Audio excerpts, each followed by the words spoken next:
Hi Jabbar, Hi. welcome to the Weekend Leader Inspiration Show. Hello, sir. Yeah, I would like to begin by asking you about your beginning. In 2016, you started the first Chai King's outlet with rupees 25 lakh. How many outlets do you have now and what's your current turnover? We right now have about 56 stores. Like you said, we started in 2016 October, end of October almost. So we just completed 8 years and we have 56 stores now. We started up with 25 lakhs, like you said. First year we closed 25 lakhs. It gradually increased, and last year we closed with 44 crores. This year we are on track to close about 52. So, what are the 5 challenges an entrepreneur who's entering the food and beverages industry would face? I can list out a couple of points.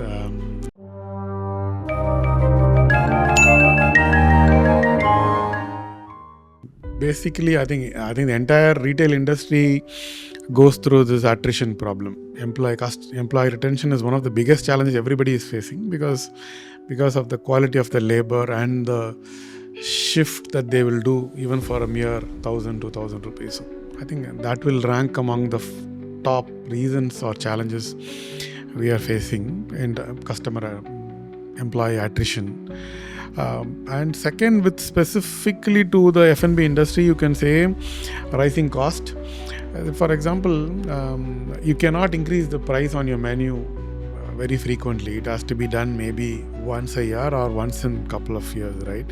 But the salary cost or the rentals or even the commodity pricing, for example, the sugar, the milk, all of that fluctuation is a bit larger. So that is maybe the second challenge that we face. Any disruption in the supply chain, there is always a demand phase and also where we have abundant quantity available. So that could be one. Changing preferences. Luckily for chai, there is not much in terms of customer preference that changes. Dum chai, ginger and masala sells throughout the year.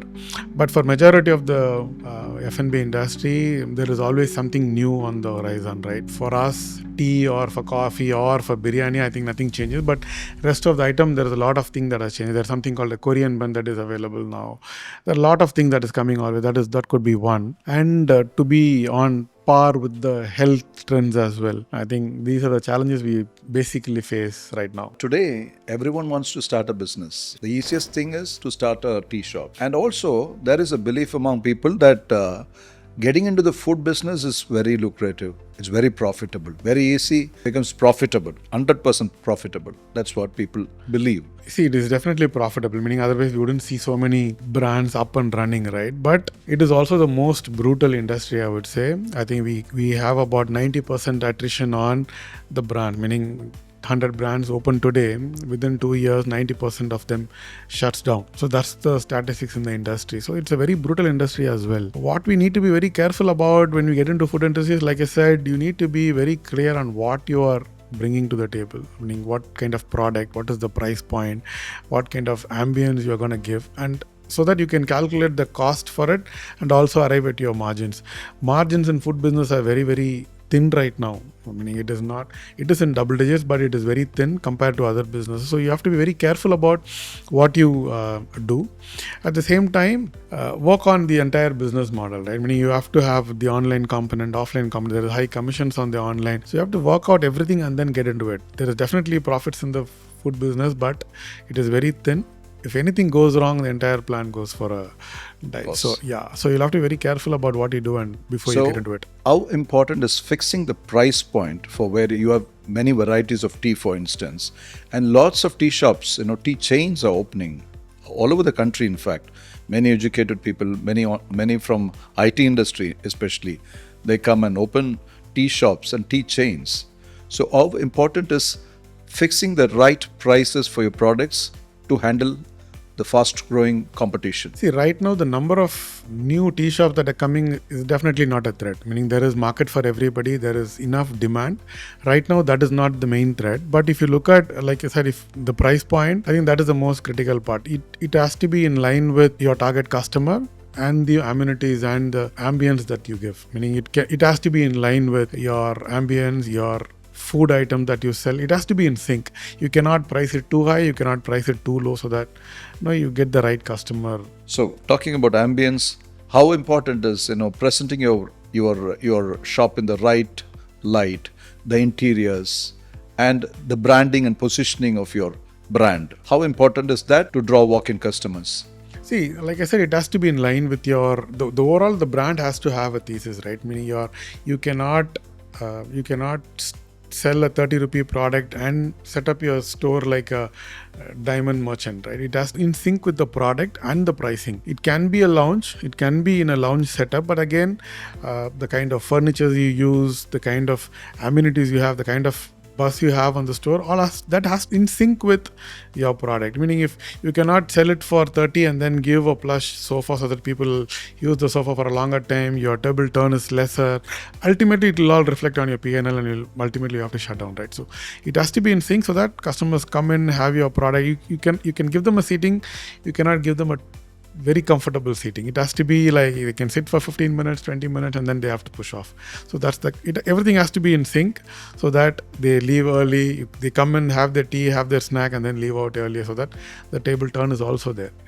So how different are you from a Starbucks and this concept of sticking around for a longer time? For example, in Starbucks, we get the impression that people can stay for a longer period of time, where they discuss very serious business meetings there. Everything boils down to the business plan that you have. When you figure out an area first and then you decide that this bigger store is enough for your kind of customer, you are ultimately calculating how many customers should come into your store per day so that you break even on the cost.